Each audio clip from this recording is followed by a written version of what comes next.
Okay, so as we have people virtually entering the room, I want to give a few just small introductory remarks in order to kind of welcome you today as we start this extraordinary webinar. So this event is an event that is something that we're sponsoring as the Hoover Wargaming and Crisis Simulation Initiative, but it's in big part because of the archival collection that we house within the Hoover Library and Archives. So for those of you who have been to the Stanford campus, you know that the tower, the Hoover Tower, which is kind of one of the main centerpieces of the Stanford campus, is actually where the Hoover Archives originally began their genesis and where a vast majority of material is currently held.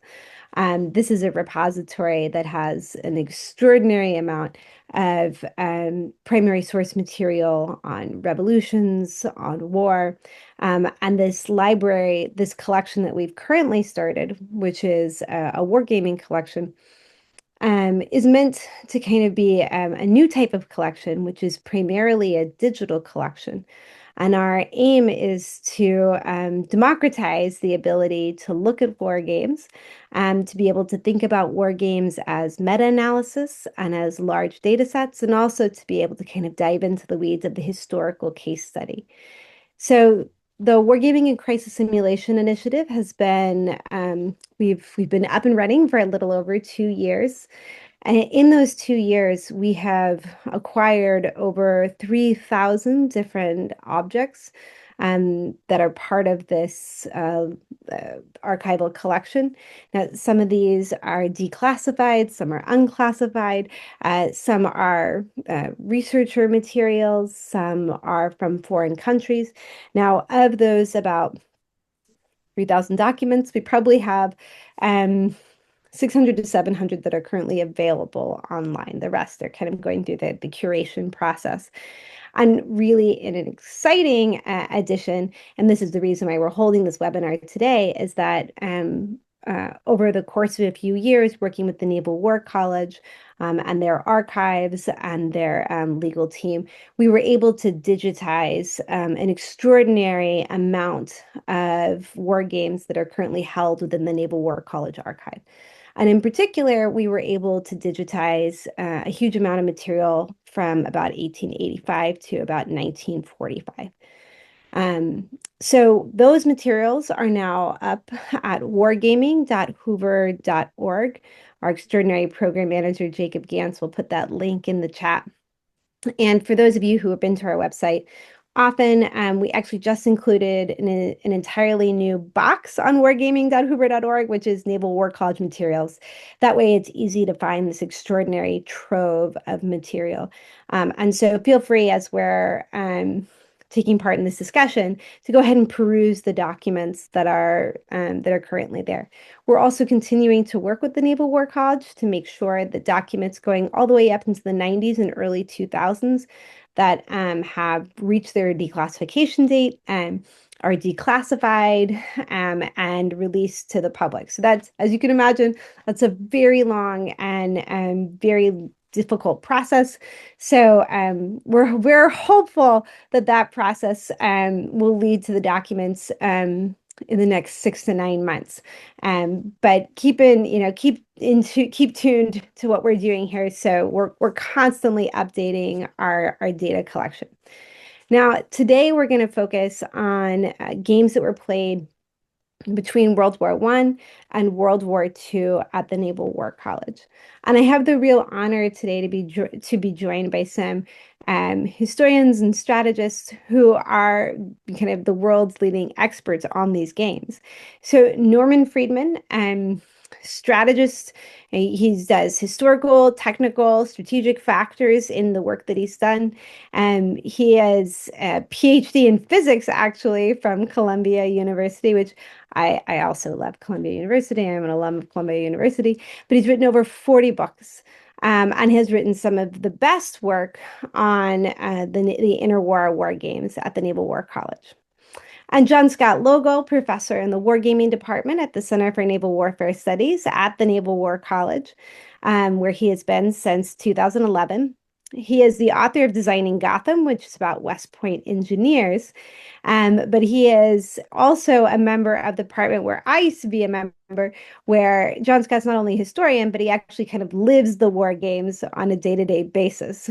So we are really, really grateful to have you on this webinar to be able to talk about what the impact of these games, what they were. And then my hope is that in rediscovering and talking about these games, we find applications to current events and military innovation and what the Navy can do today to build kind of the best Navy for the future.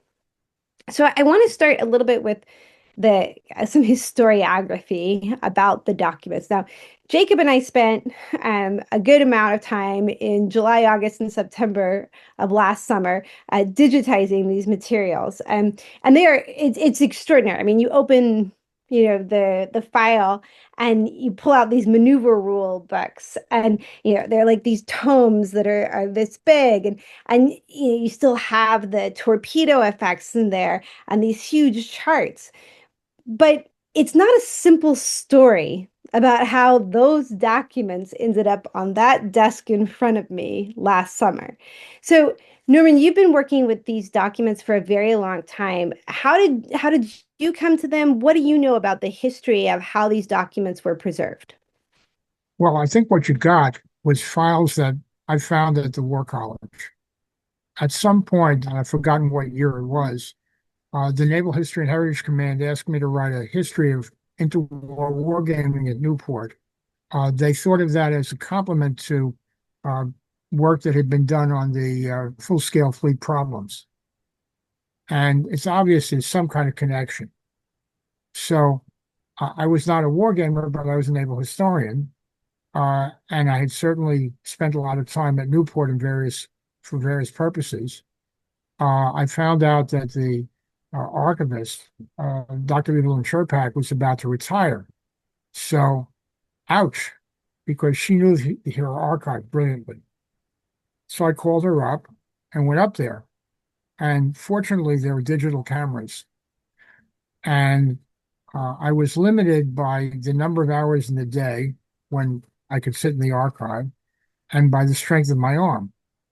But I managed to capture what I think were most of the games. Um, Not all of the games that Mike Lehos lists remain. The other thing is that there was a deep connection between the War College and the uh, War Plans Division of the Office of the Chief of Naval Operations of OPNAV. Um, that meant that if you went to the War Plans Division files at College Park, there were games there which were not represented back in Newport.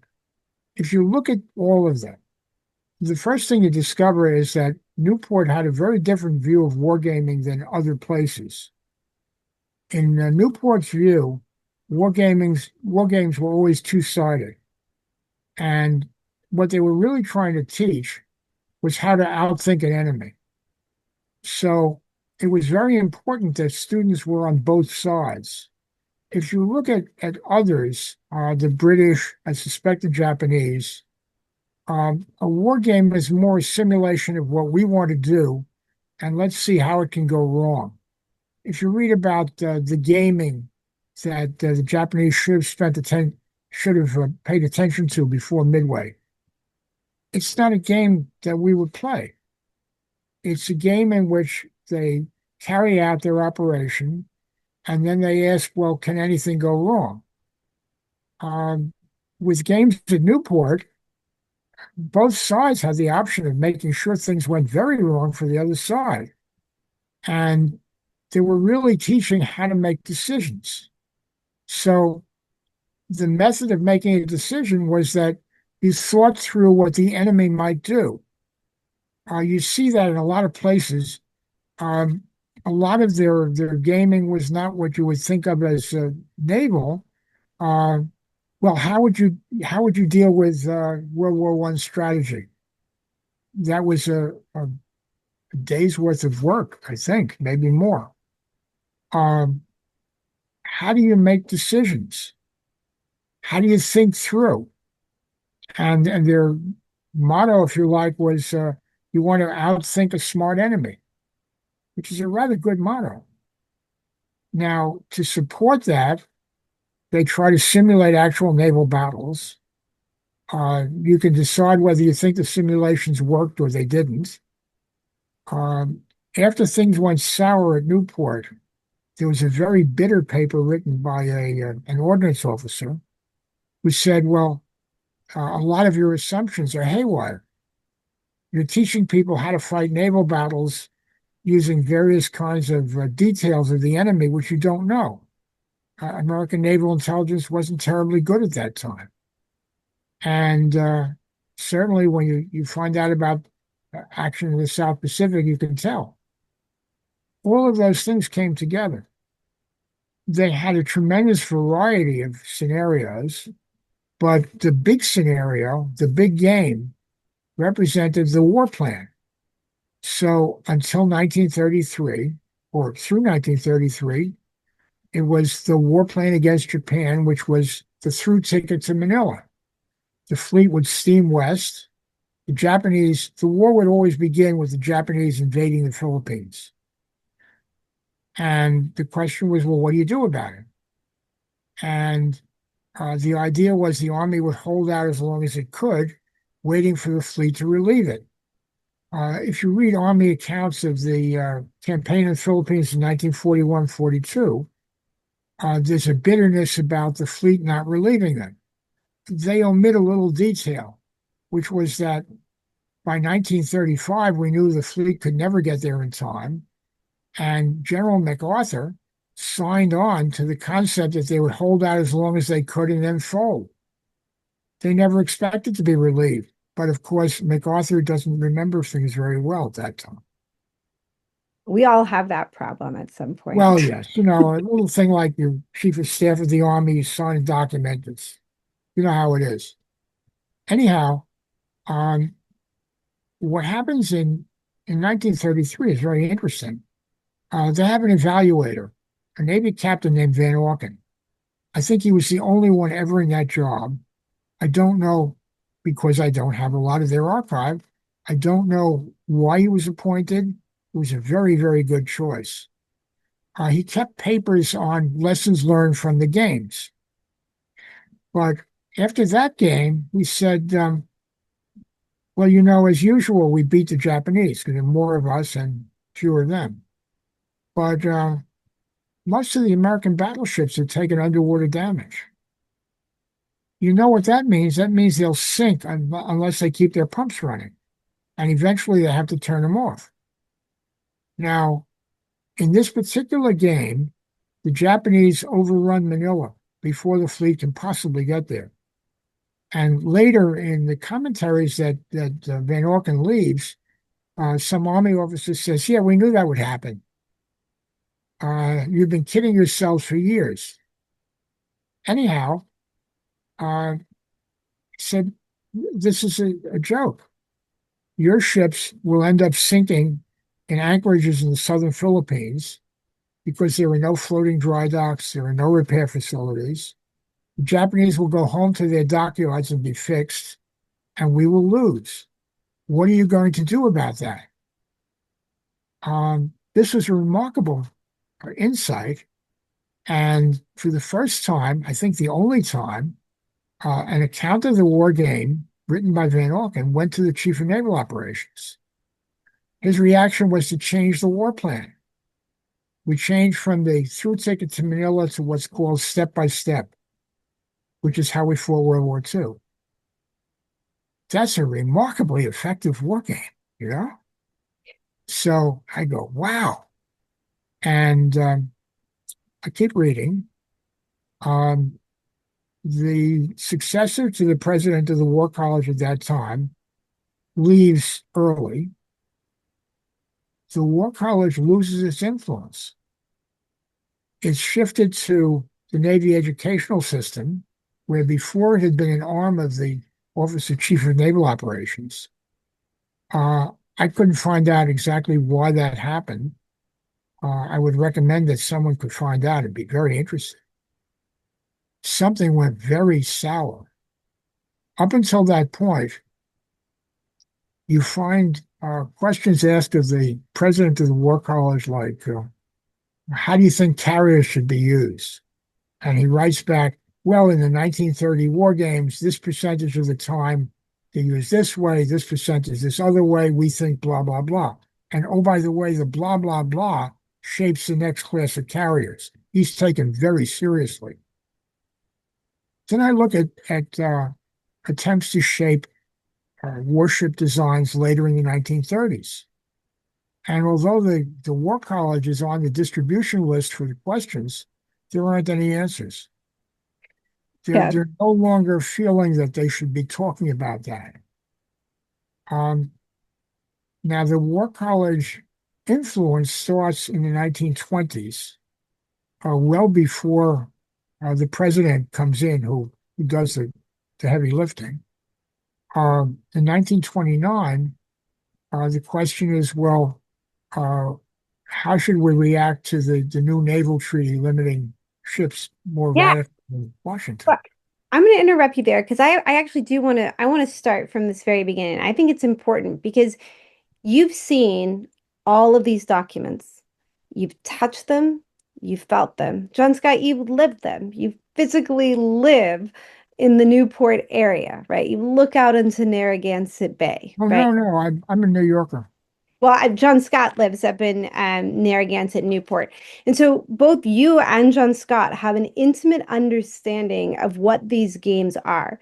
But I'm not sure that everyone that is listening into this conversation Sure, I'm has that sorry. same intimacy. So I think it's helpful. I mean, Norman, that was such a helpful kind of outlay of the way in which the Newport influence waxes and wanes. So, like, not every war game is important. Some of the war games are important. Some of them matter. Some of them don't matter. And it's like this really complicated relationship between like the war games and then how the Navy ends up organizing and planning for that war in the Pacific. I think it's interesting, coming back to Newport and like John Scott, you live there, right? Like, and you've lived there in the summer. And like, there's something magical about Newport in the summer. For anyone who's kind of watched those Gilded Age shows, right? Like, everyone's got their cottages. The Vanderbilts have cottages. They're not cottages, they're giant mansions, right? This is the big social scene.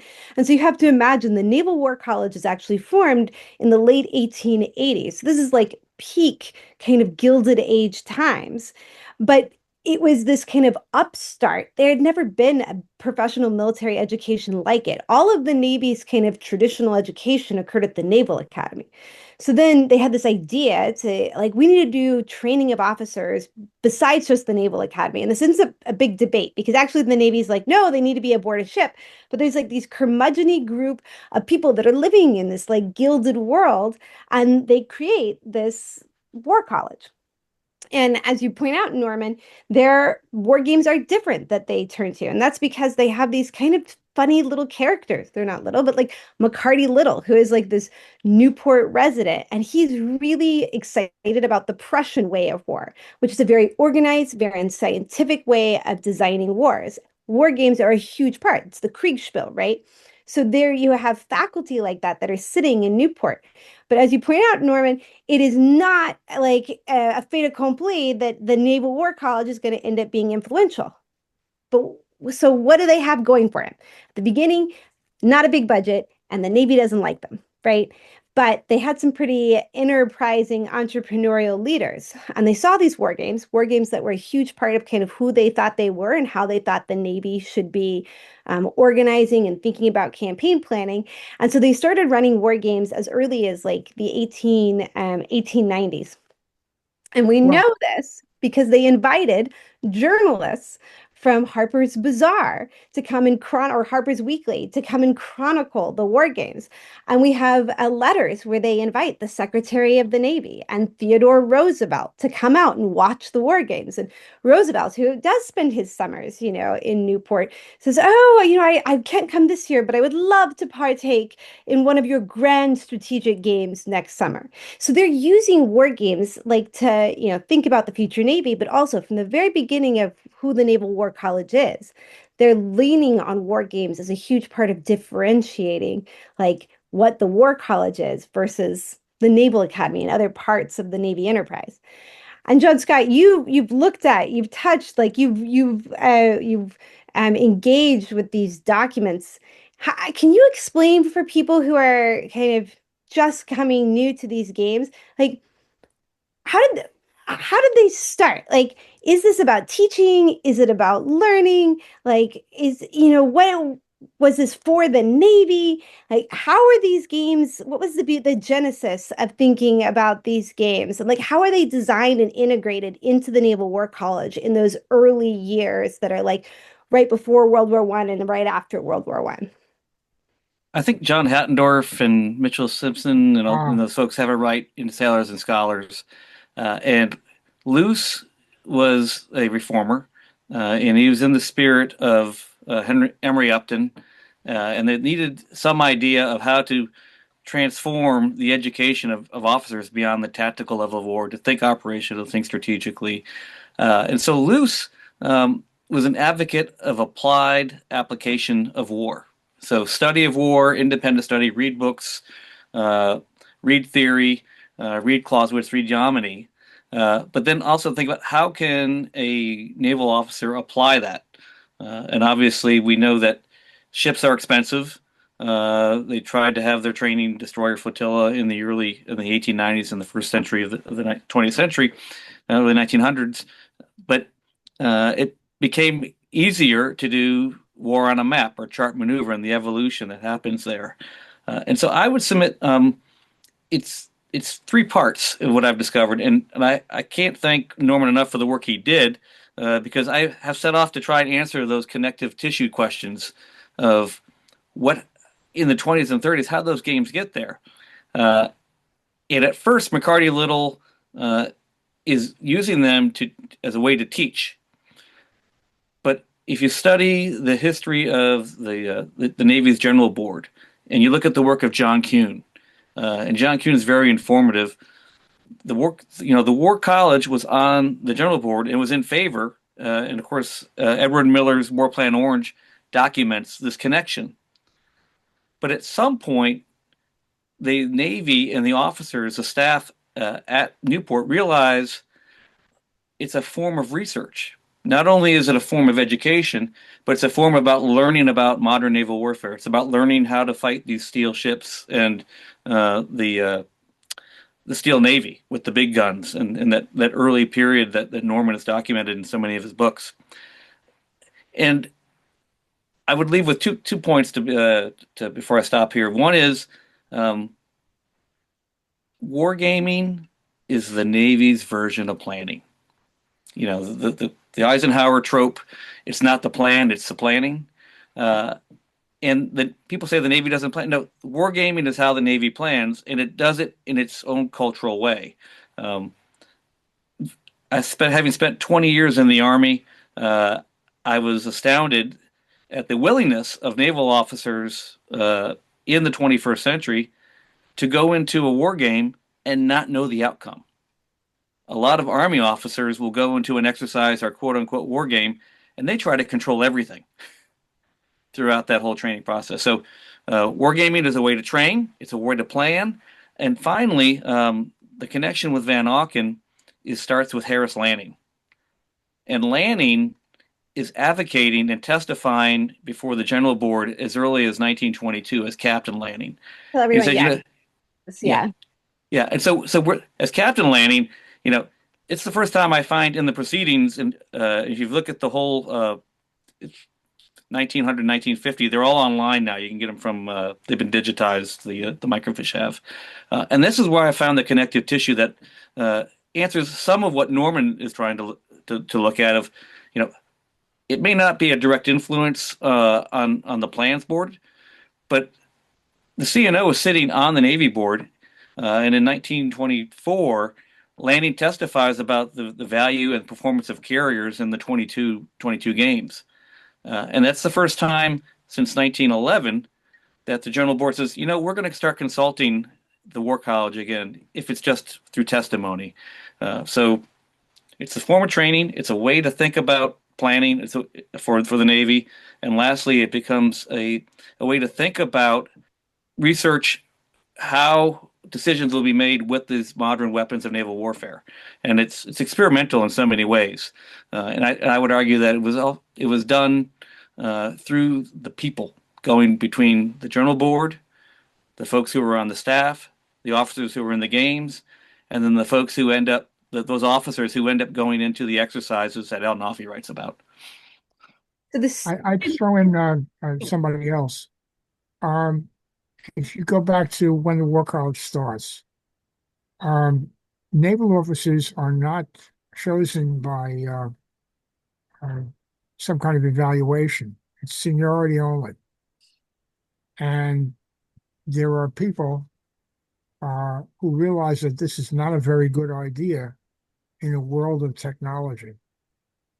You're going to get a lot of officers who don't get it, and a lot of officers who do, who might otherwise be passed over.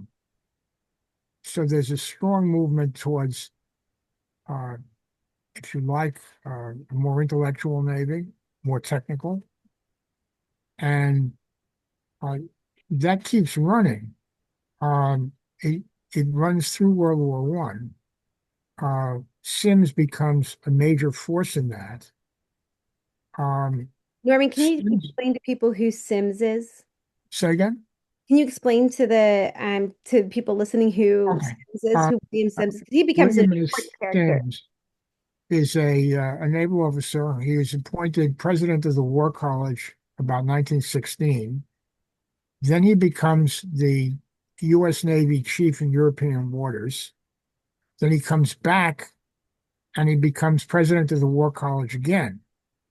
And he pushes gaming and, uh, if you like, simulation, which is sort of the same thing, but not quite. Um, he's a he's a showman. So, for Yeah. example, we signed the Washington Naval Treaty, and he uses his gaming data to show that we got a bad deal, and basically to attack the general board for being dumb enough to agree to it. Well, it turns out that he cheats. He credits British Navy with guns that shoot a lot harder than they actually do. When the appropriate numbers are plugged in, uh, we do rather better than they do. But he's looking for credit. And he pushes gaming. He realizes that the War College has been very badly disrupted by World War One, and it's up for grabs. So he grabs it. In fact, I think that he's offered Chief of Naval Operations and says no. That's right. He He believes prefers to go that, back to Newport. yeah, I mean, keep in that's mind, him. I think for other people to understand, this is somebody who, at the time that he comes back after World War One, he's in an Right. active fight with the Secretary of the Navy. Like he, as the president of Naval War College, goes and testifies in Congress about how much he thinks the Secretary of the Navy has messed up. And Oh, like, yes, yes, and like that's amazing. like he's not only is he like, I want to influence the Navy of the future, like he is willing to go to these crazy lengths to fight what he sees as the established Navy. And like this is a tendency that he exhibits all the way going back to when he was initially a student at like the very early Naval War College, because he writes a paper about why he about criticizing the Navy's like very tactical kind of firing uh Well, assumption.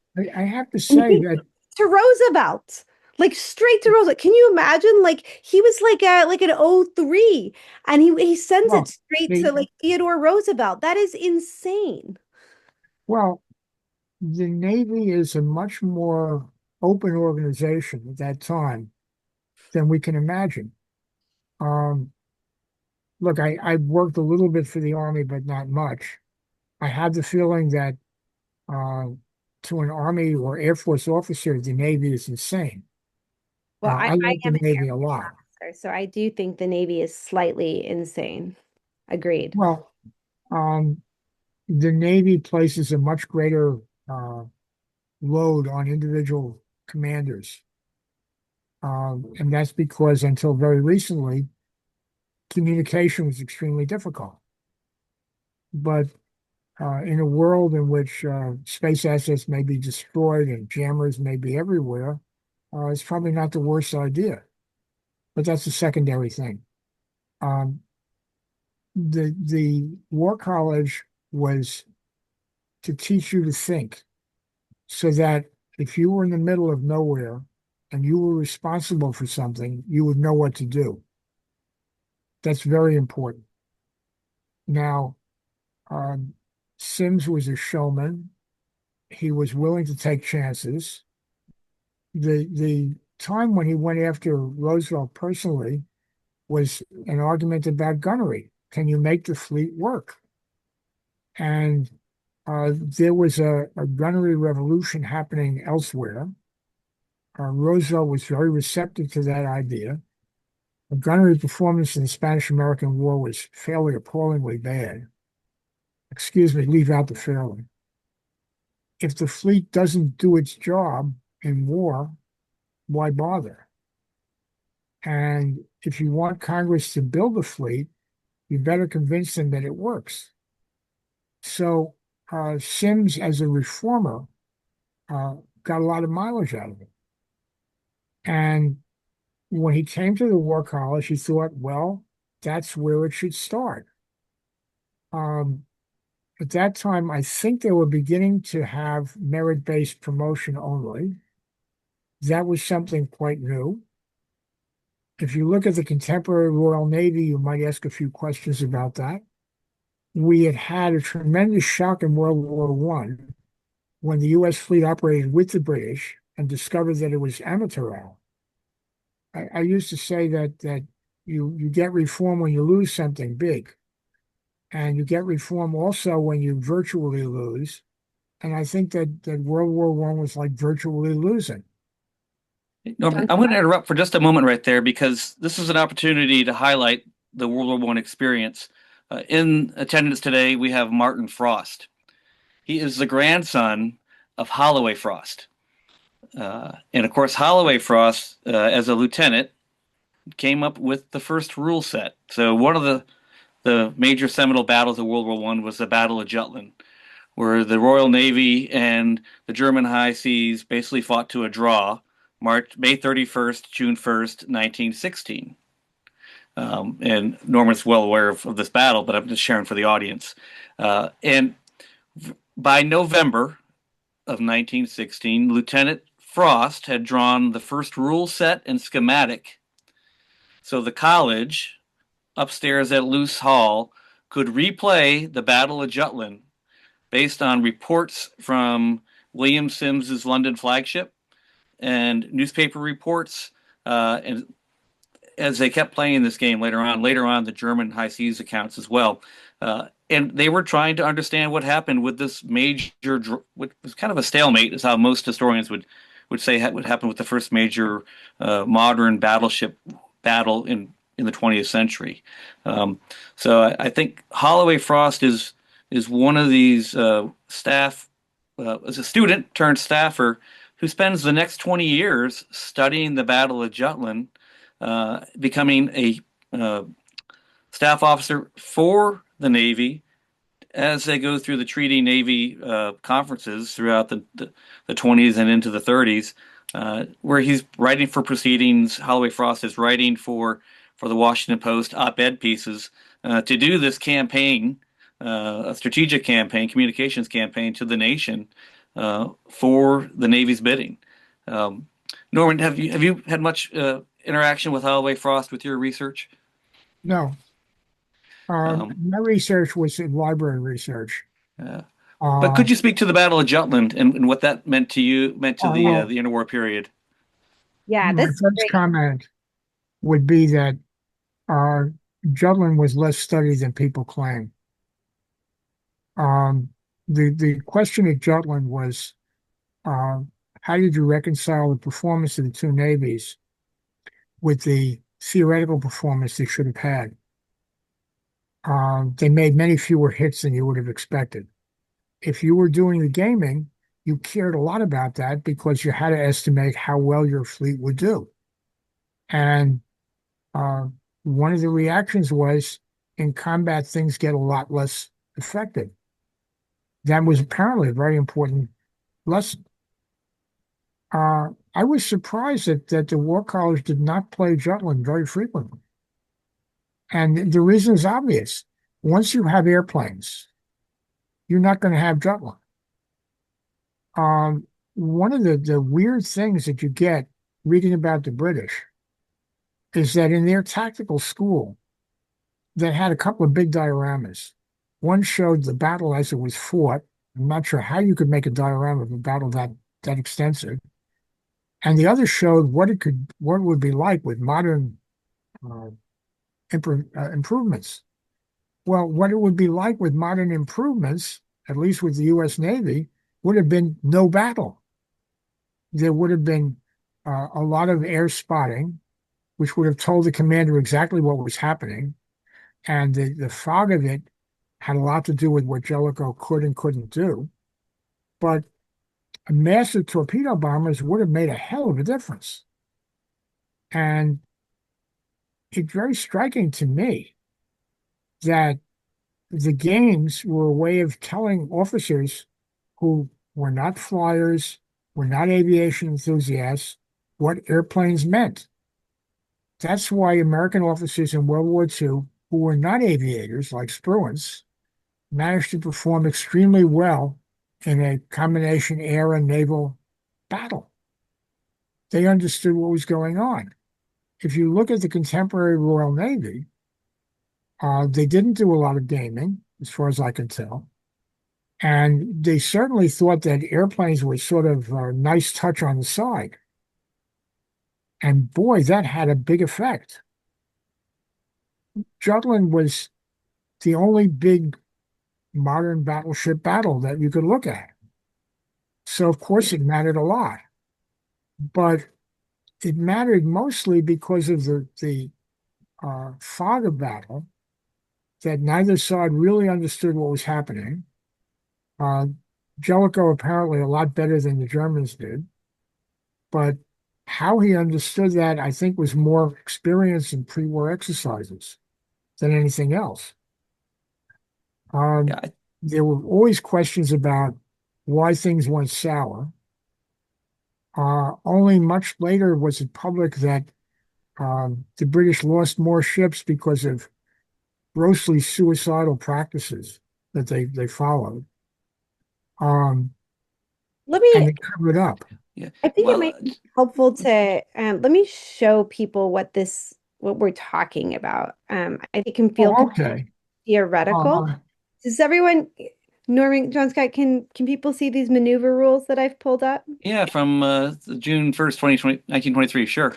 So here's in 1923. So what John Scott was initially talking about. So um, over the course of the time between World War I and World War II, the way games are used within the curriculum, it evolves. And so you see that as, as Norman discussed earlier, right after World War I, they're really thinking about comparing themselves to the British. They're operating at a time when the US Navy doesn't really know what its future is going to be. The Washington Naval Treaty is really important. There's a lot of kind of domestic debates about the rebuilding of the US Navy. And you can see that kind of in the games and the way that they're playing. And as we move closer to what ends up being World War II, you see that the question set becomes far more refined, far more focused on the Pacific. And you see also that games are used in a much more kind of structured way.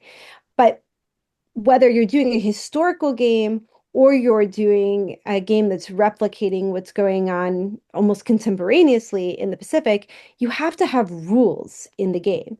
And these rules are they lay out kind of assumptions about weapons, about tactics. They insert sometimes fog, literally fog, torpedo effects. And so so you have to understand these are like such complex, extraordinary games in their development.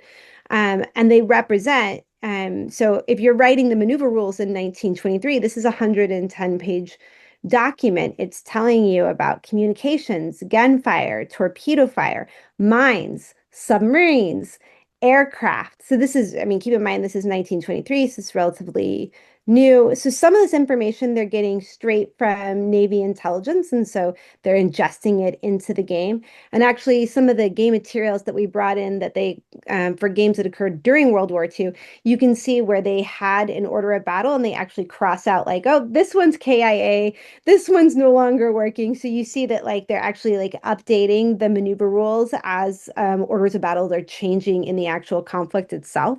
But you can see like the level of detail that we see here. You know, they've got and each one of these reveals to you the assumptions that the Navy is making about the technology, and also in later assumptions that faculty that are making, and then what they think is important. So Norman mentioned earlier kind of the aircraft. The aircraft is you can really look at kind of the evolution of how they're thinking about the aircraft by looking through the maneuver rules. So I think it's kind of helpful just to see kind of what this looks like. And often in the back of these maneuver rules, you would get addendum, which are like torpedo effects. So if you, so they're all, we've got a lot of these uploaded online, but you can see like all the various preparation that had to go into each one of these games that they're playing, which leads me to a question for both John Scott and Norman, which is, these are really extensive maneuver rules. The assumptions are made. And Norman, you mentioned already that there were some assumptions made, for example, about the British that definitely bias the output of games.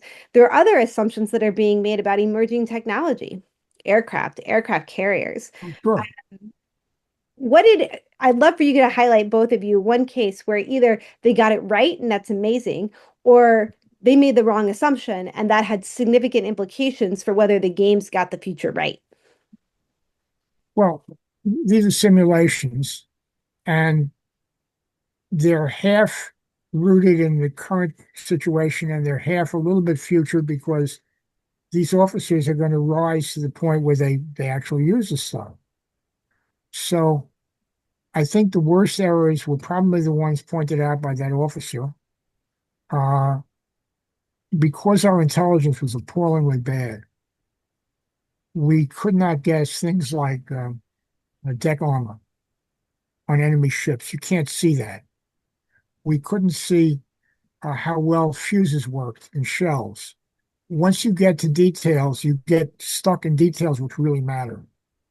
Obviously, we didn't know about the Japanese torpedoes. On the other hand, um, night torpedo attacks are a big thing in the games, or almost automatically.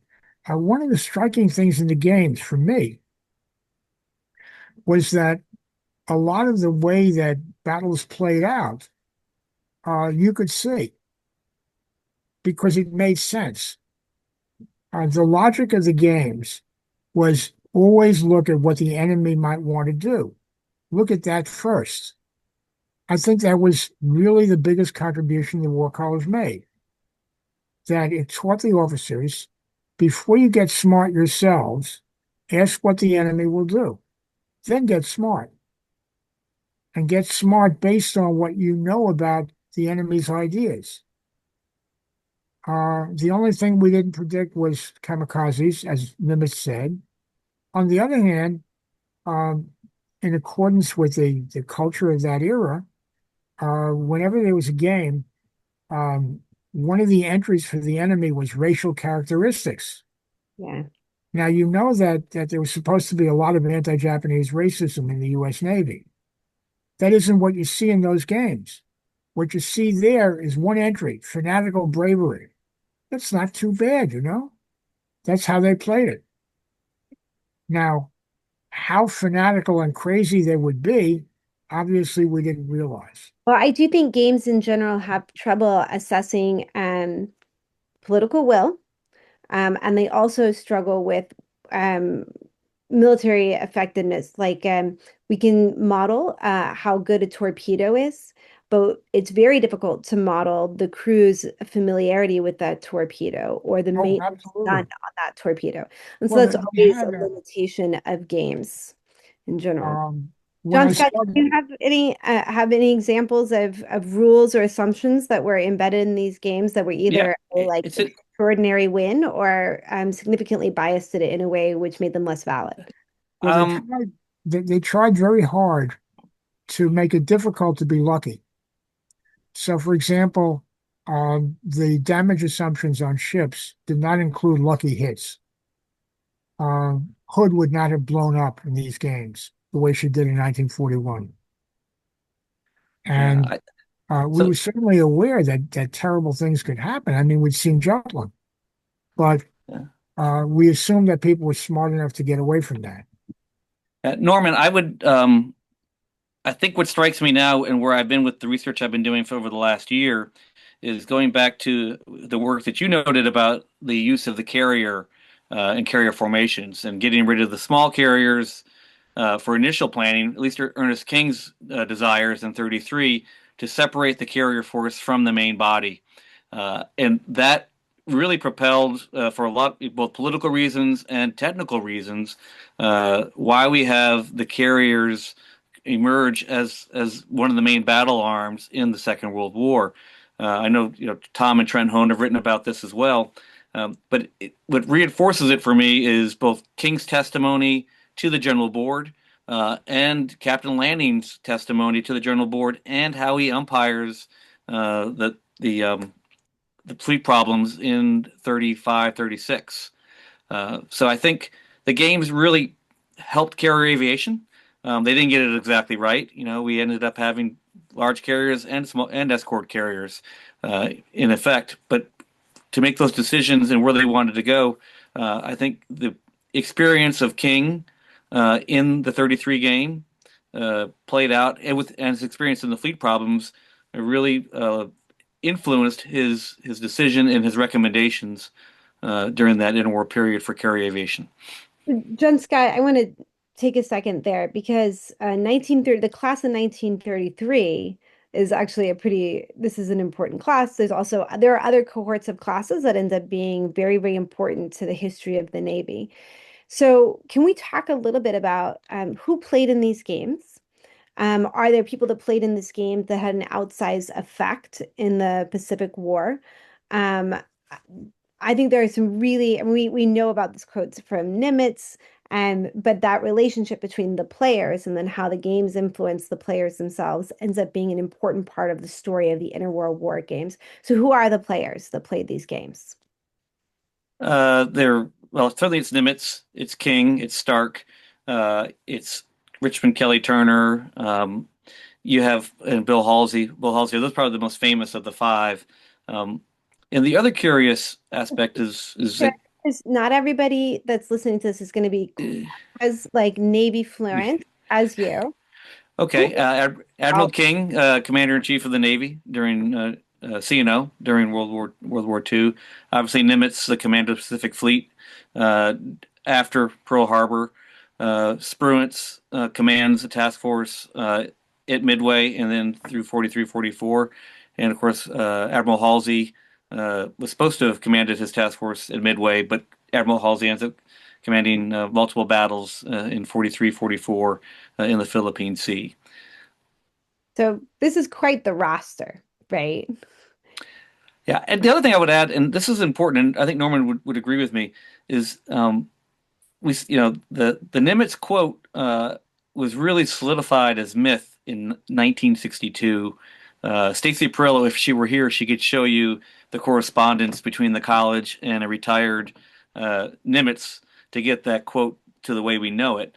Um, Many folks, I really like Nimitz's quote from December 5th, 1941, where he's talking to the graduation class as Rear Admiral Nimitz, the head of naval personnel, Bupers, where basically he tells the graduates 5 days before Pearl Harbor that the value of your education at Newport is that you now have the ability to think about the problem similarly, operate independently, and carry out a general plan in distributed fashion.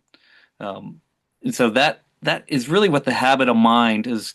William McCarty Little would say the games created the habit of mind for them to solve these problems going into the Second World War.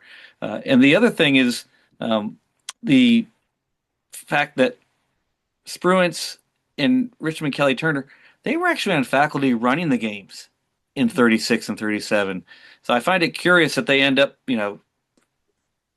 ending up commanding during the war. And as Norman has highlighted, is that the college has been in and out of favor with powers in the Navy. And certainly the college vindicated itself in the Second World War. We could talk later about what happened after. But thinking about those five admirals as they commanded in the war, their experience in the interwar period, Nimitz did not fight the same games that Halsey and Spruance and King did, but they were similar in the way they informed them. And the last thing I would say, and I was looking at the documents you've hung online, for example, strategic problem number 1 from September 14th, 1922. It is practice for the estimate of the situation. And the estimate of the situation, I've got the 1942 book here, but this was the practical application of practicing to write orders and to give orders to the forces. So as the players were going through the games, they had to conform with orders writing and follow the process of planning and giving commands both sides, whether they blue orange, blue red, black blue. So it was practice for orders writing. So they were able to communicate to one another, and they were trained in doing that as well through these games. So the players, those players that end up becoming commanders during World War II and really the leaders of the U.S. Navy during that time frame, that those players becoming students at the Naval War College was not happenstance. So when I started this story and told you that the Naval War College was struggling to retain a budget and was struggling to continue to exist, one of the biggest problems the Naval War College, the early Naval War College had was that they didn't actually consistently have students. In fact, there were years that they had no students at all. And they had sometimes summer seminars with 3 to 5 people. And one of the biggest things that came out of when they had the Navy Secretary Herbert come view one of the war games is that they convinced the Navy to select a very important few to be able to be at the Naval War College for a longer period of time. And so, and John Scott, maybe I'm going back to you here. This actually seems to be a story that resonates today. Because I remember when I was a professor at the Naval War College, the lament was the Navy never sends its top officers to the Naval War College. So we had like top officers from the Air Force and the Army and but the Navy didn't necessarily send all of its top officers. So like how important is it to get the right students, and like what is the Navy's relationship with getting these students that then become really influential leaders in the Navy? In the 20s and 30s, it was the Depression. And it was the influence of Sims, as Norman was talking about. William Sims, he loomed large. Um, the history of the War College, the Naval War College, is it exists in spite of the Navy.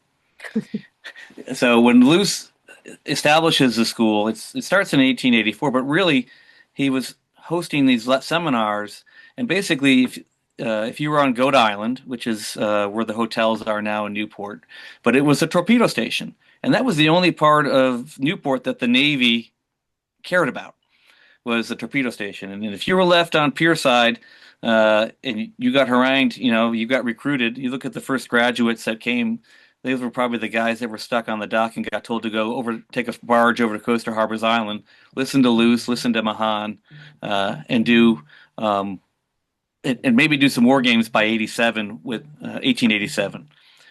So that persists. So the ebbs and flows throughout. And I would offer today that especially since Goldwater Nichols, the congressional bill in 1986 that mandated the joint service and mandated how the Department of War trains all of their officers, that the Navy has struggled to make Newport relevant or as important for naval officers in the current day.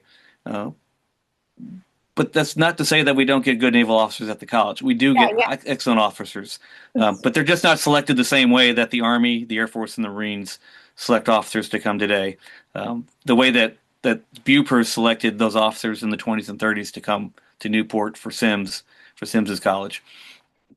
And I think that gets me to where I want to leave us before we open this up for questions, which is the application to today.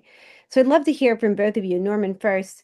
So what lessons do you think the Interwar Games suggests about how the Navy should think today about emerging technology, drones, AI, and how we integrate them into campaigns and build an arsenal for future war?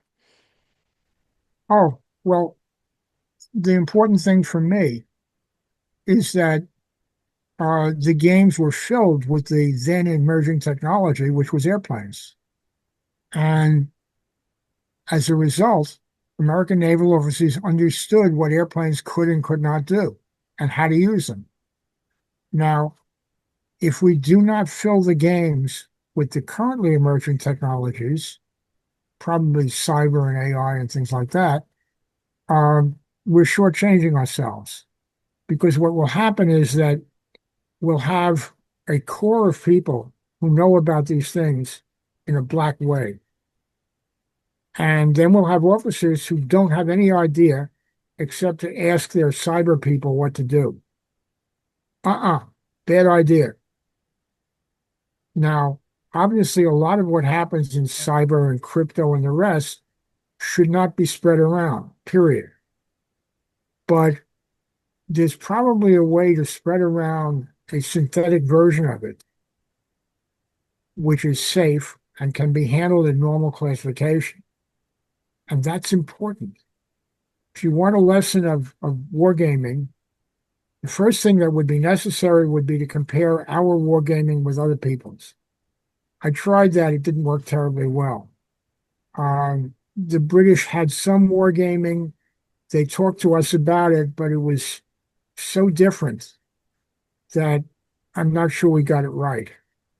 You have to be able to say, we did it right, they did it wrong, here's why. And the why is having the emerging technology basic to your games.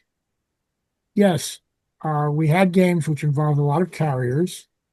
We had games which showed that carriers were very vulnerable, so it was important to keep them separate from other things. It's very obvious that the War College helped shape the carriers that we operated in World War II.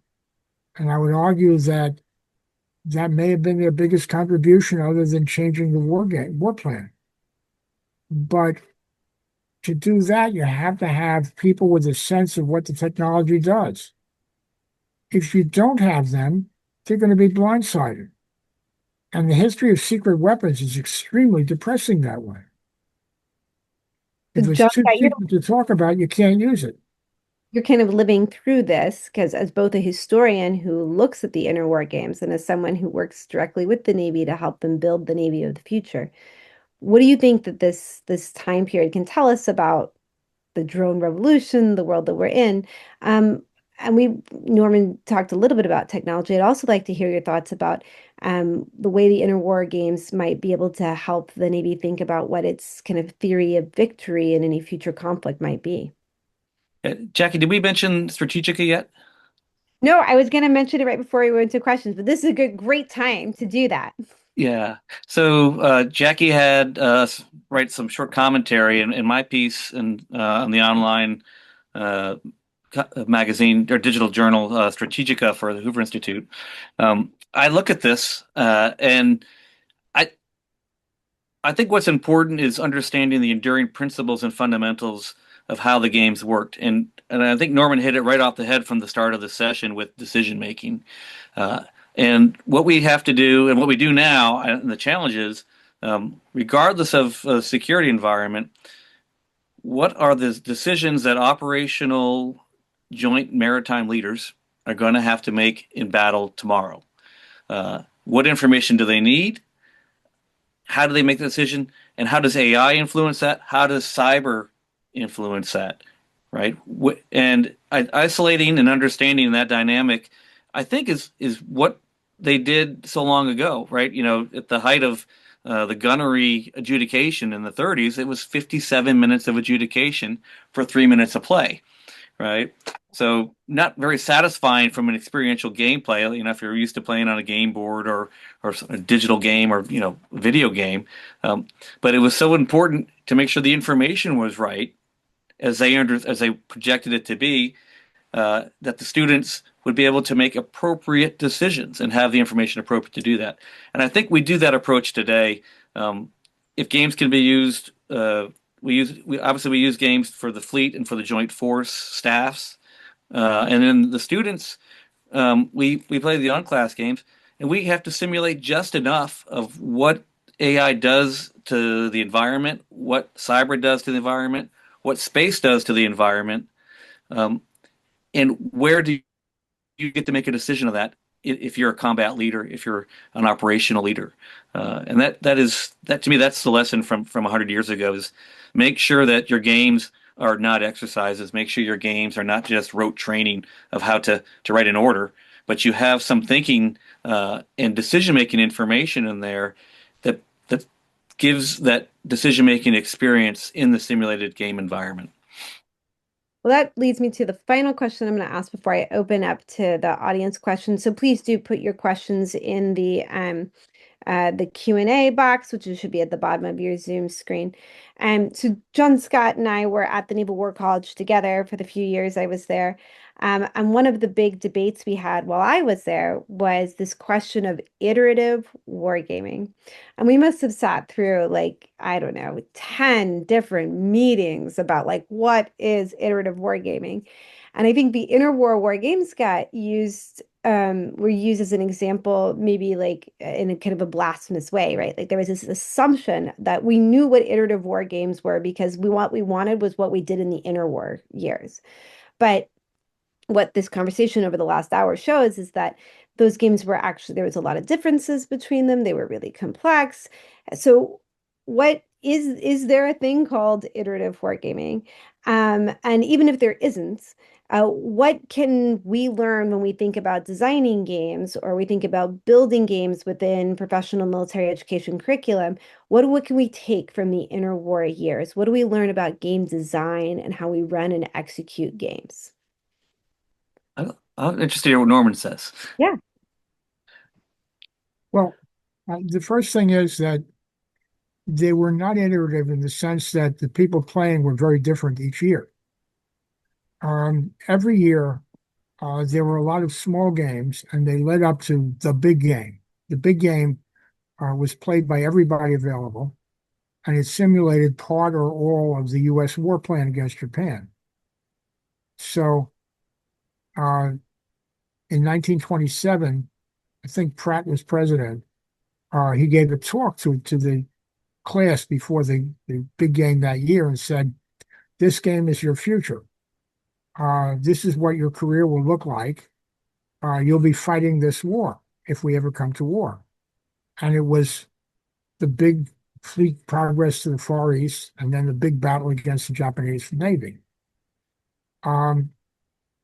The gaming seems to have promoted a strategic concept for what war was, so that the Navy view of a war against Japan was they overrun the Philippines, we destroy Japan, and when they come out with their hands up, they disgorge everything they grab, which I find very satisfying. The Army did not look at it that way at all.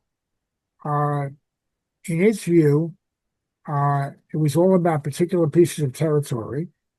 You find that in the Army's official history. It's not just some prejudice that I'm reflecting. The way the Army describes World War II in the Pacific, it's about the Philippines. The way the Navy would describe it, it's about Japan. You sink Japan. Then the question is, how do you sink Japan? It's a very different kind of question. One of the amusing things about those games is that we expect to play the war single-handed. There is no idea that if the Japanese go after the Philippines, it will be part of something bigger where they try to kick Europeans out of the Far East. Now, that's despite the fact that their national motto at that point was Asia for the Asians, which doesn't sound like a pro-colonial attitude to me, but I may be missing some subtlety. Anyhow, um, as a result, not attacking the British by accident became a major theme. You can't do an unrestricted submarine war against Japan because you might sink British ships. Well, geez, by that time, they may all have been grabbed by the Japanese anyway. And what then happens is that since the Japanese are going to overrun all of Asia, big deal. We'll do our best. Now, you might be amused to know there were a couple of war games before the war involving submarine operations against Japan, which basically demonstrated that if you don't do it unrestricted, unrestricted means you see a ship, you sink it right off, the submarine doesn't last very long. And I would think that as a former submarine commander, Admiral Nimitz was very interested in those games and was well aware of the results. Nobody's ever written about that, and I don't know why. The games were a way of exploring what would happen in the war that people expected to fight. And they had to be explored subtly. It was one of the factors that hasn't come out is that we discovered at some point that the Japanese knew all about our war plans. We watched one of their exercises. Unfortunately for them, we were breaking their codes, and we found out that it was a very good counter to what we had planned to do to them. That did not cause a change in the war plan. I don't know why. The big change came only after the demonstration that we would get wiped by Van Auken. I don't think anyone else wanted to rock that particular boat. And Van Auken's reaction really worked. You have one war game right after that, which is basically, let's see what happens if. And it was a demonstration that scouting matters a lot in the Pacific. And then we went to games involving seas and islands. And the first time that's played, the then president of the War College says, this is very secret. And oh, by the way, it's just tentative. And don't take it too seriously. It's a war plan. Of course they should take it seriously, but he was afraid someone would leak. Mm.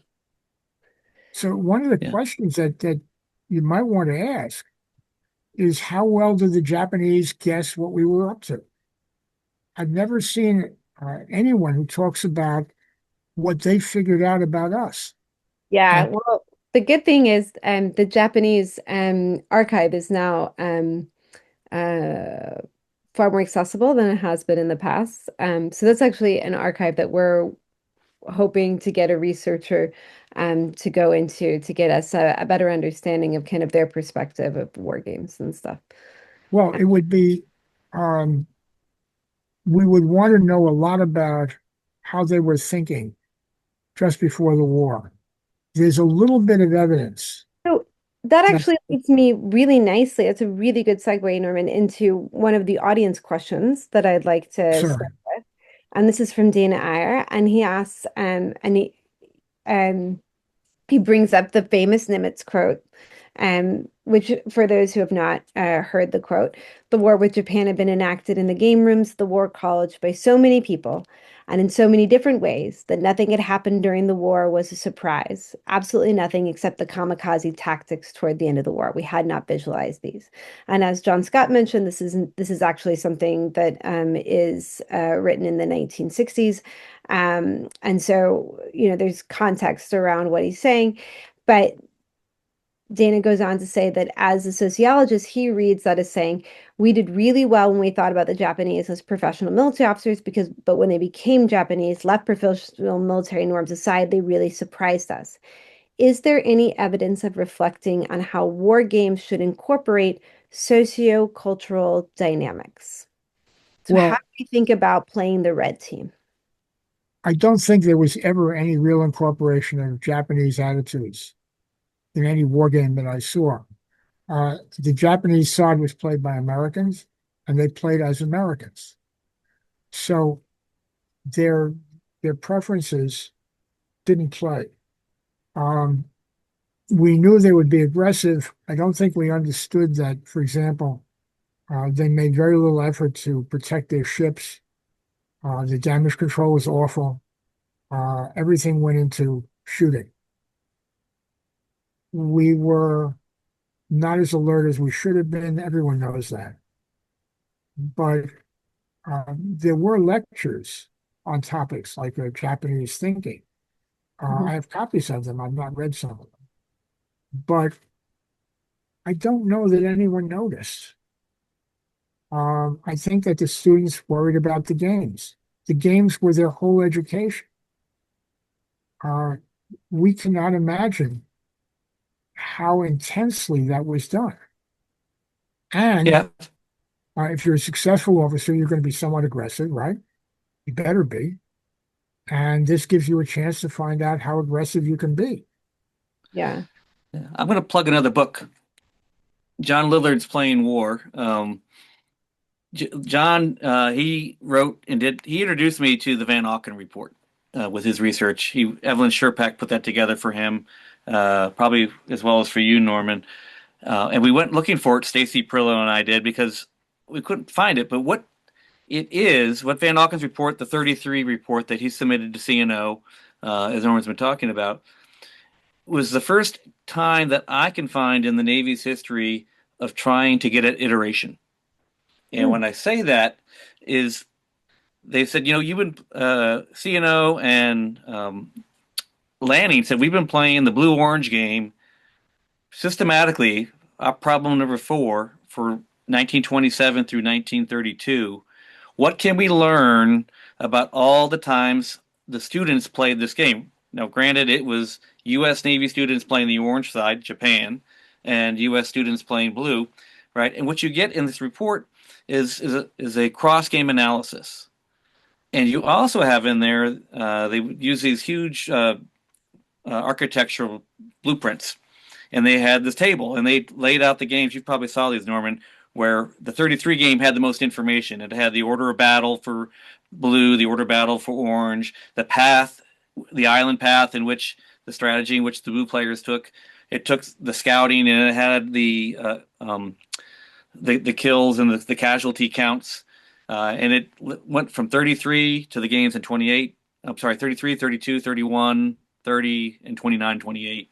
And it's what was the data that Van Auken and his technical staff, his research staff, put together to write that report. And I think that's the idea of iteration, is you're coming at the problem, the same problem set. It's not the same players. It may not be the same order of battle. It may not be the same capabilities, but you're revisiting it. And there are shortcomings to it, but there were also pluses to that. And I think that was on the mind of Navy leadership 10 years ago, Jackie, when we had to come back to what is iteration. Um, so it's not a model and sim iteration. It's not where you can run it through the computer again. But I think it is, as they say in sports parlance, right? Reps and sets, right? Getting repetitions and sets of playing the operation you want to try and pursue, or the strategy you try to pursue. So that's my take on the idea of iteration. Well, I Yeah, I must think admit, I've not seen that. The iteration I have in mind was in 1930 when Manning is asked, what do we do in the next carrier? And he says, well, in the 1930 games, and then he lays out statistics. There were, that was a statistical iteration.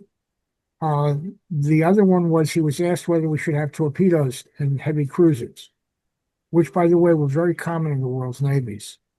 And uh, they again go through statistics and decide that uh, it's a bad idea. Most of them are still on board when the ship is sunk.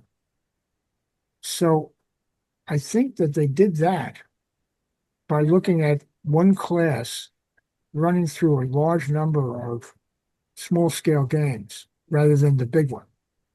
right. And Um, those are literally like chart maneuvers, right? yes. And the reason why they're called chart maneuvers is because they are limited by the size of the chart.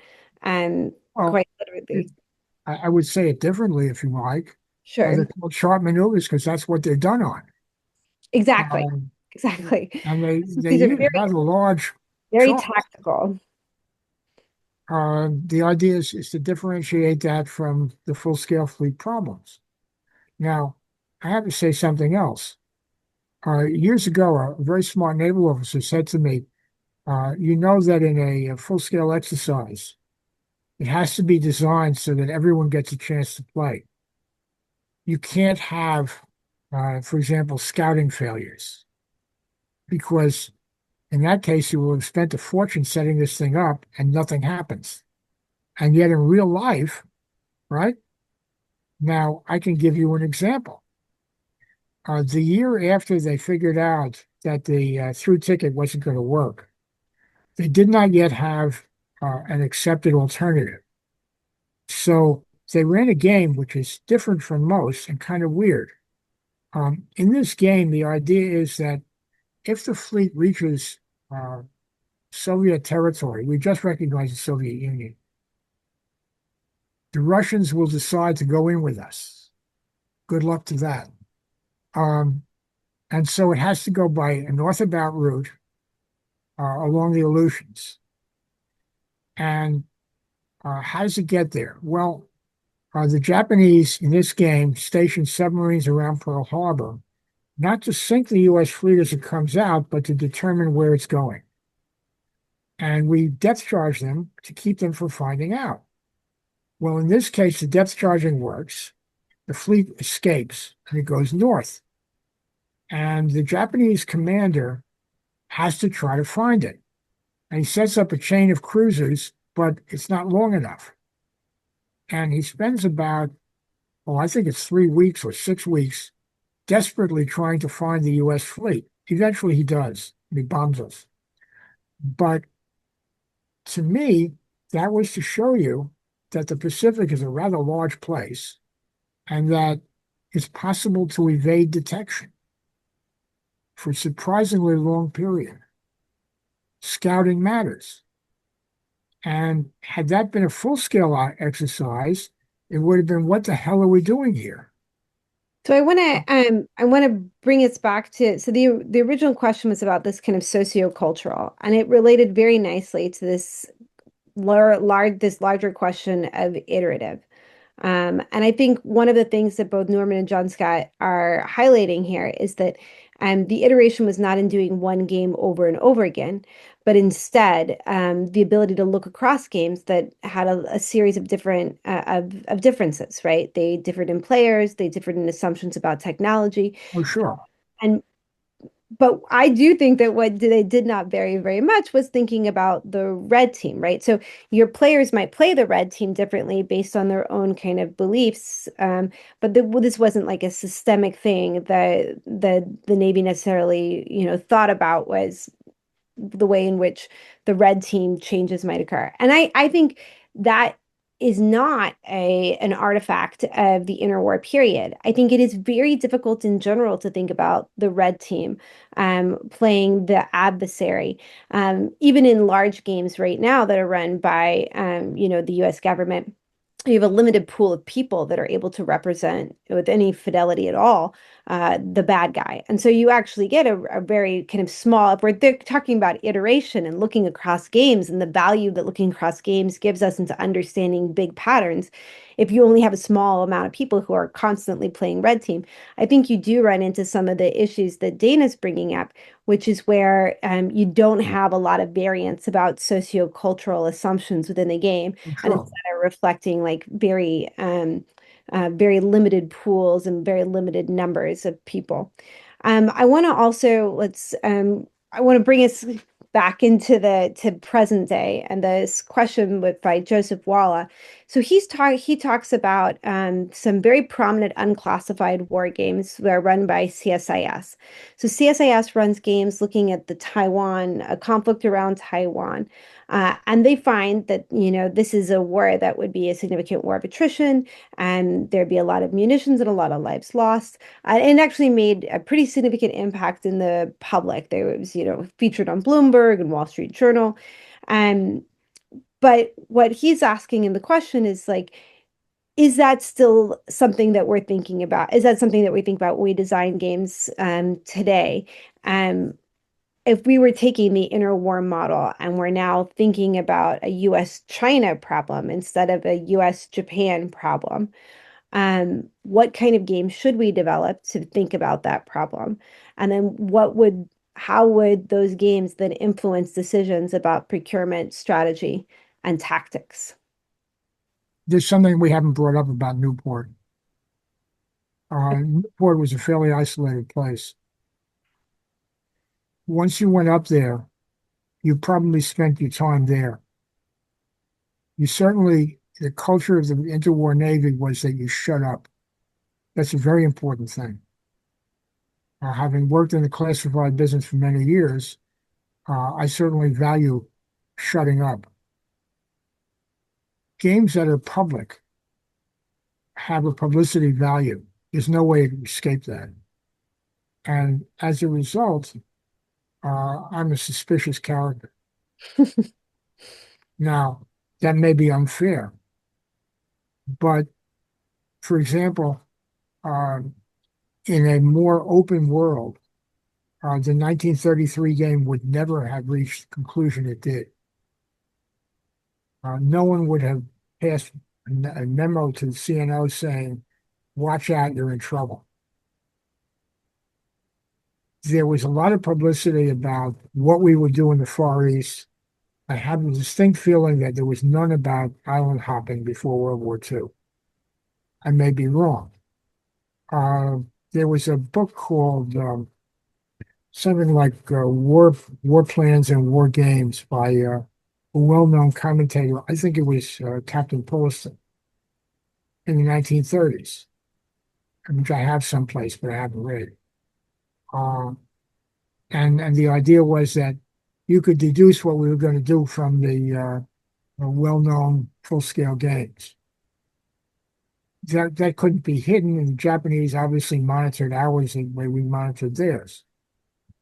But the value of keeping things quiet is enormous. Yeah. If it's And something there's that's also big, value in saying things loudly. I mean, I think the reason why that particular war game got so much attention was that it said that the US couldn't easily win and that we needed to buy a bunch of technology and invest heavily in the military if we well, had any chance in the long term. So there's a real public conversation here. And then, this is not a CSIS game, but there was a CNAS game that was played contemporaneously with members of Congress that was run by the Commission on China and thinking about how you provide aid and support to Taiwan. And so they play a very similar game. So it doesn't necessarily reveal anything. It reveals some kind of problems that the US has with munitions stores, for example, but it also has this incredible rallying cry of convincing the public and legislators that this is something that they're willing to invest in. Um, so it's kind of interesting the way in which they're used instrumentally. Now, John Scott, you actually, I mean, I don't know how much you can talk to this, but you live this on a day-to-day basis, thinking about how war games are used today. So do you see any big difference about how war games are used today to influence campaign planning and procurement from what we saw in the interwar years? well, I haven't I been. think I can talk, Norman. What I would say is this: security, secure games, secret games should remain so. But now, just as it was 90 years ago, the Navy leadership has multiple audiences they need to influence. And I think Jackie's hitting on this. And so when you see Admiral Paparo talk about a war game on 60 Minutes or a plan on 60 Minutes, that was probably war game somewhere. Um, and he's making it public for a couple audiences, probably the American public, so they understand why there's going to be a demand on the defense budget for certain munitions, certain capabilities. It's for Congress. It's also, if you look now today, look at the policies coming out of the department, the Defense Department, for the defense industrial base. For the last year, right? Last 3 years. Both the Biden administration and the Trump administration have sought to put these initiatives to energize the industrial base to support what they anticipate the demand. Both, and that demand has been anticipated not only through war games, but it's been anticipated through multiple studies and Pentagon from across all the services, all of their research. And so I think there's a lot of similarities to that. I think I'm going to go back to Holloway Frost. I mean, you look at the Washington Post during the lead up to the 1930 London conference. There's a reason why they have him. First of all, Holloway Frost is a good writer. And second, he can explain in layman's terms, what is a destroyer? What is a cruiser? How do submarines work? So the American public reading about this in the paper, and they could have the reaction like, well, this sounds like this should be secret. But the reality is they're shaping the environment for the CNO, for the Secretary of the Navy, and ultimately the President for Roosevelt to get that spending in Depression era dollars on his defense. So I'm going to take another question from our Q&A. With the increasing complexity of warfare and emphasis on wargaming for junior officers, what are some of the best ways that junior officers or officers in training could benefit from wargaming? John Scott, I'll go to you first since you guys have students that wargame as well. Yeah, so wargaming has a revival since 2015. Jackie lived it with us when Bob Work put that memo out, and wargaming it was perfunctory, certainly in the classroom, but over the last decade, the college and the college faculty have embraced it as a method to teach. So we have students, from all services. We have students from 90 plus partners, international officers. And so as a junior officer, understanding and playing even an unclassified game helps you understand just principles of employment beyond the ship. One of the phenomena about a naval officer's career is when you ask a naval officer, what's the first time you've thought beyond the ship? And the answer from many of them is usually as a commander, as an O5. Prior to that, those lower ranks, they have to have technical, tactical competency in their upbringing. Whether they be aviators, whether they be submariners, or surface warfare, or cyber officers. And so the gaming certainly at the War College, whether you take it here in Newport or you go through the College of Distance Education, you will have an opportunity to game in your curriculum. So I would say take that seriously. The faculty have set that up for educational objectives, and they don't have to all be classified games, right? There's a lot of naval fundamentals to joint warfare at sea that you can gain by actually getting involved in the game, immersed in the environment. And a lot of the things you learn in a game are like so many times I've had senior leaders, and I could give it to them in a report and tell them that their capability is going to be limited, but until they go through the game and they come to the plenary at the end of the game, they say, "Well, that capability was limited because they experienced it." And I think anybody who's a junior officer will get that playing in a game. Offered by many of the institutions, the PME institutions today.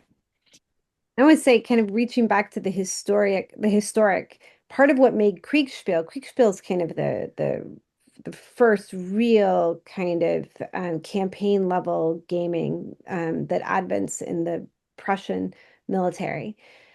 And when you look at the impact of Kriegspiel and why it was so important for Prussia, it wasn't necessarily that it ended up kind of like uh, directly developing campaign plans. There's some linkage, but it was the amount of experimentation that junior officers were able to do through games. So there were kind of like salons that would pop up where junior officers would be debating other junior officers about the rules and the adjudication.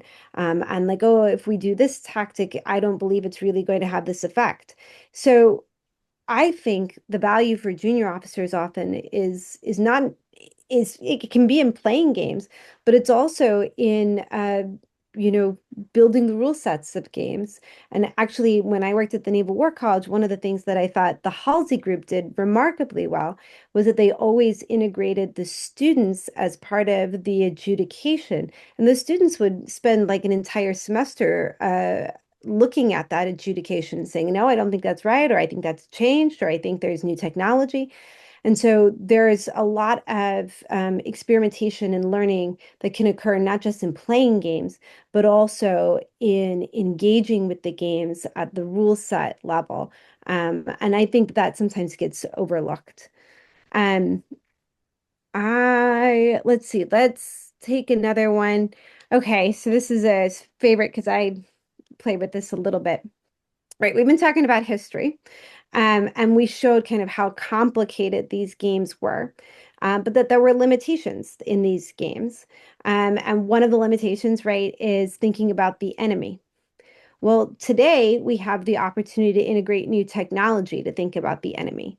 AI agents, you know, your Claudes, your Chat GPTs, your Geminis. So, I know we've been talking mainly about the historic, but do either one of you have a take, or do you think about like how these types of technology might be used within games to simulate the red team, or to think about kind of adversary behaviors, or the non-modelable parts of war, which is, you know, emotion and human behavior?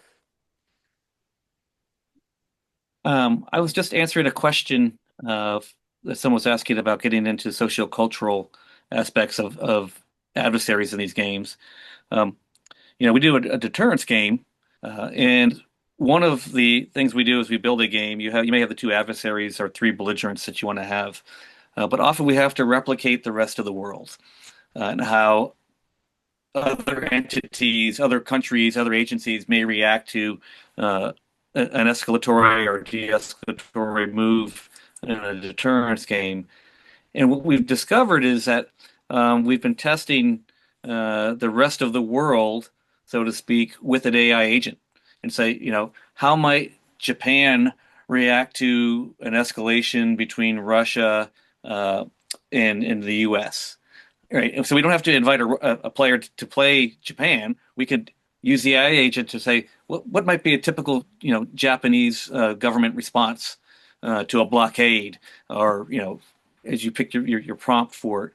And so, as Jackie remember, we used to have somebody play each of those entities and craft, what would be a good story to put into the game and not violate what the game was getting at.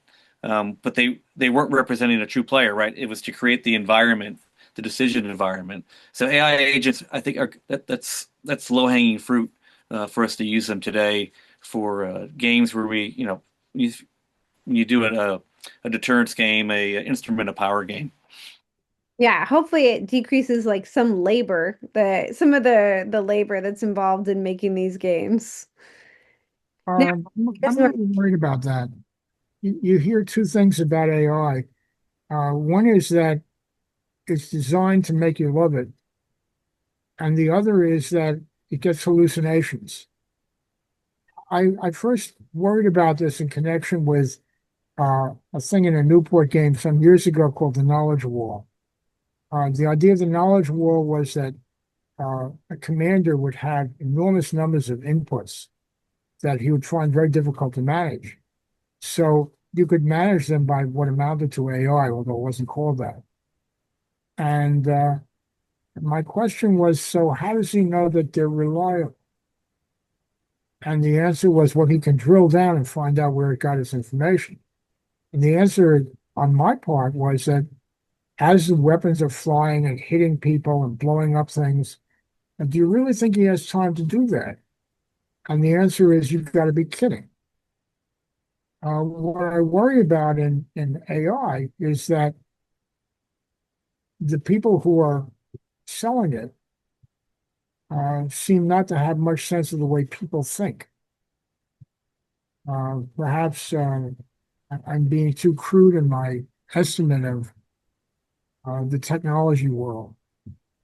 I think you raise a case because we've been experimenting with AI for the last year in the classroom. Uh, how do we use it in research? How do I use it with my work? Um, and the straw man that I use is Google Maps or Waze, right? We've had that the GPS systems in our phones that take us, it's going to take me from Newport to New York, right? It's going to give me a recommended route that I should get there. Um, and generally, it takes us the right way, right? Am I going to go, 90, Interstate 95, or am I going to take the Merrick Parkway? And the AI inside the GPS, inside the Google map should help me do that. But often, I may make a decision. It may be telling me to go Merrimack Parkway, but I'm going to decide on my own because I have human cognition and other inputs that the AI machine does not, and I stick on the interstate. And it turns out to be a faster time. I get there ahead of time was anticipated. And so that is the trick, I think, for AI. It's knowing how to use it, how to leverage it the same way we use an AI map. It's a tool, and you have to recognize when it's giving you information you can't trust. And that is, to me, that's the biggest challenge for a warfighter trying to incorporate AI into actual war. But for the gaming world, I think the gaming world is a huge laboratory to test that out Yeah. and It's, see what does AI give you, because it's a safe environment, right? And if it gives you hallucination, you figure out the post game analysis. You're like, well, at least nobody got killed, yeah. and we can It goes back figure out to how to use it. some of the arguments that were made, for the value of wargaming during the interwar years, which was that, hey, we don't have to build all these different types of aircraft carriers and then take them out to an exercise. We can actually run through some of the logics in the game itself. I will say this is something that we at Hoover and at Stanford are working on a lot. I'm going to put some stuff in the chat where we've been running games with humans and then comparing them to LLMs and then comparing across LLMs. And we also have a game that we're running next week in which we're going to be comparing human players to a Chinese chat agent that we worked with an outside company, Exia Labs, to produce a Chinese chat agent that's fine-tuned on very specific PLA and CCP documents. And the point here is that, and not that LLMs can replace human players in games, but in understanding the ways in which the what biases exist for the LLMs, and then whether you can use them in a way to kind of complement what's very difficult, which is kind of finding red team players. In general, we do find a lot of escalation and hallucination, and that's even with Claude. So there are definitely, you need to understand the biases that are associated with these LLMs as you play with them. And I think future historians, to come back to the historian side, we're looking back, 100 years ago at these interwar games and trying to understand the way they played the Japanese and what biases they inserted into the game that made the games more or less realistic. Future historians are going to look at the way in which we integrate AI and LLMs and try to understand what biases were inherent in those LLMs that may have changed the outcome of the game, that made us better or worse at predicting the future. Okay, so I'm going to take there's a great question about wargaming personnel. So the question is, wargaming still seems to struggle in training and qualification of personnel to facilitate wargames. And they reference a GAO report about developing education and qualifications for wargaming personnel. And the question wanted to know if there were lessons from the interwar games about how facilitators were trained and anything we can use today. And I saw, John Scott, you took a bite on that. So why don't you elucidate us? Yeah, well, it's a great question from James Miller. I know James.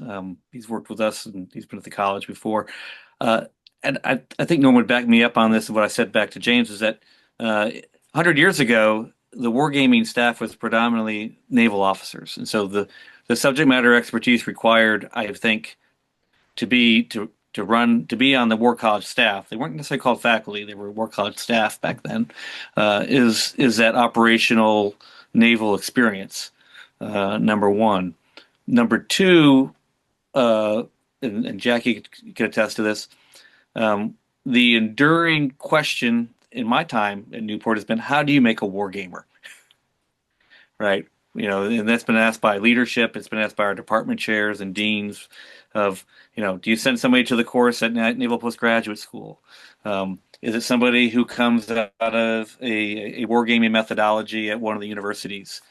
We have Sebastian Bay and the Georgetown University Wargaming Society. And I think right now the answer is it's all of those sources, because gaming to me is a methodology. It's a way to do research. It's a way to learn, uh, and so it's a method used by multiple disciplines. Uh, I don't know if I have an answer for that GAO study from 2023, but my recommendation to leadership here in Newport is that, and they've taken board, as you come up with a war, if you want to man your wargaming department, you need to have a cross section of multiple disciplines, from military officers, men and women from multiple services, to civilians, young and old academics who have an idea of how to design war games, analyze war games, and put war games together. Wargaming is the most human of activities we do in peacetime for preparing for war, and it is the most collaborative. It's much more collaborative, I would submit, than an experiment or a campaign analysis. And so I'm a big tent guy, and I think that to get wargaming right, it really has to be curated, and it's a lot of understanding how to build a good team. Do they have a similar GAO report about sponsor behaviors? I feel like that probably is a bigger problem than the lack of facilitators. It's like you're sponsors who pays for the game, and often sponsors can be a problem because they have ideas about the direction the game should go. Yeah, but if there were no sponsors, we'd have no games. Unless you're living like me in the beautiful academic world. Yeah. Okay, so I want to kind of tie things up really quickly here and just ask the two of you one final question. Uh, and that final question is, I think the professional military education and the Naval War College in general, it's in a time of big transition. The Trump administration has asked for PME to review and think about how it's generating war fighters. So, what are the lessons you take from the interwar years? If you had to use that as your data set to justify what PME should do and how the Trump administration should think about PME in the future, what are the interwar years reveal about how PME and wargaming, how to do it well? Well, my guess is that the Navy was very good at decision making, and the decision making excellence was trained largely by wargaming. We don't know how many people went through correspondence courses. We don't know how many people uh, did smaller scale wargaming on their ships or in shore activities. The U.S. Navy emerged from the pre-war world in better shape to understand what was going on than other navies. We had a distinct style of decision making based on looking at the other side first. That style was demonstrated both before the war and during it. The British cultivated a very, very different style of operation, straight aggressiveness, and they said that our officers were too chicken and spent too much time figuring the odds in advance. That's a sort of way of describing the war college idea. I would say we did rather well. Um, the British did okay by aggressiveness against people who could be beaten by aggressiveness. They didn't do too well by aggressiveness against people who were pretty tough, like the Japanese. And they certainly did not do very well understanding new technology. The internal war concerning aircraft was amazing. If we hadn't been there, they would have ended the war flying only biplanes. And there's every reason to believe that had they followed their aggressive uh, ideas, they would have been disastrously hit. You see that in an account of their near miss going after the Japanese fleet in the Indian Ocean. I wouldn't bet that that would have worked at all. Now, that says bad things about the Italian and German navies. And it also says that if they had assumed, like we did, that they were as good as they were, they wouldn't have done what they did. They bet much more heavily on national differences. And that turned out to be a terrific bet in the North Sea, in the Arctic, and the Mediterranean. It was not a very good bet against us. It was a horrible bet against the Japanese. We did not suffer that kind of, if you like, racially based reasoning. And you can thank the War College for that. So this is largely a positive take, right? That like the War College did their job well, and therefore Yeah. recreate, Oh, yeah. giving faculty freedom, putting top students through the War College, and then focusing very heavily on war games, the part of curriculum, is a model that could be successful today, or that should be doubled down on. Not a bad idea, I think. All right, I'd love to hear your Very thoughts. successful. My guess Yeah, is that what broke it was nuclear weapons. After 1945, it was not fleet on fleet anymore. And it was also, are you ever going to fight a big war given nuclear weapons? Good Well, question. I know I will have to do another webinar on the global war games in the 80s and the way in which those were used in a very different way to influence the Navy of the Cold War. John Scott, what are Oh, your thoughts on the future of PME and wargaming? yeah. I think the warrior ethos that Mike Vlahos asserts came out of the interwar period um, is a powerful message. Uh, when we really put structure and CNO gave the global war game to Pac Fleet, all the Pac Fleet commanders, all their task force commanders, when they come to Newport, it becomes a Band of Brothers moment in the sense the commander has his or her subordinates here. They attack the problem that's given to them. They understand the commander's thinking. They understand the commander's intent and how he or she wants to approach the problem. And that's what the games did. As Holloway Frost wrote in 1936, you know, his admission that the British flotilla should have been more aggressive. The spirit of being aggressive was the idea espoused in a lot of the games at Newport. How can we be aggressive with our fleet? It's a Band of Brothers moment from 100 years ago. Uh, I use it as a short term to think about that. The other way to think about the interwar period is as Norman highlighted is as much as we can assume about future capabilities and emerging capabilities, let's put those assumptions into the games and let the players today uh, war game with them, use them and put orders to them and see and think through how those capabilities may work or not work. And because it's the space to do it. It will never be predictive. As I always say, I like to quote my old colleague Mike Martin: "War games are good for showing pathways to failure, pathways to success. They don't predict or validate anything by themselves, right? They have to work in conjunction with the entire enterprise." Well, I want to thank you, John Scott, and thank you, Norman, for joining us today. And what I hope this is such an extraordinary period of time for wargaming, and the materials that we have are so rich. I think you've heard a few questions highlighted here that even the people on this panel don't completely have the answers for. Like, why did the Naval War College fall out of favor in that time period in the 1930s, right? These questions remain. And so what I hope that people get out of this webinar is first kind of you've got an introduction to what was a pretty remarkable cast of characters in a pretty remarkable setting.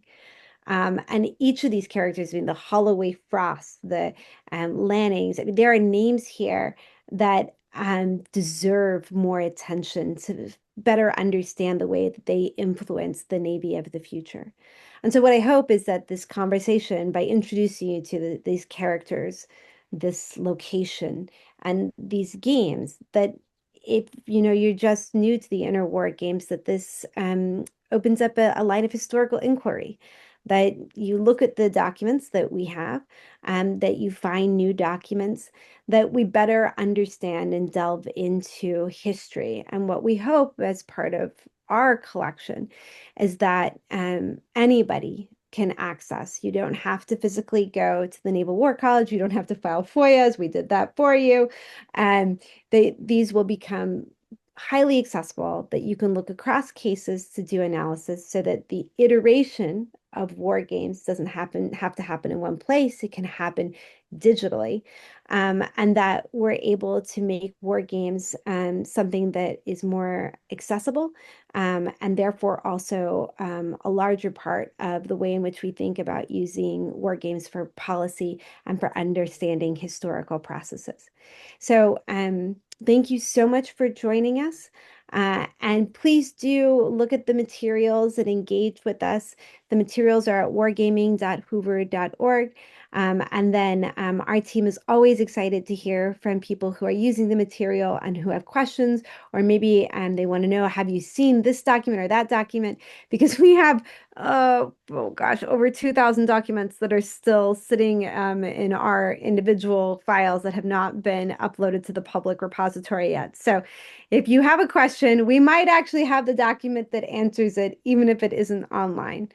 Thank you, John Scott. Thank you, Norman. Thank you, Jacob, my program manager, and Hannah and Michelle from our events team. And thank you all for joining us today. Thank you for having Thank me. you.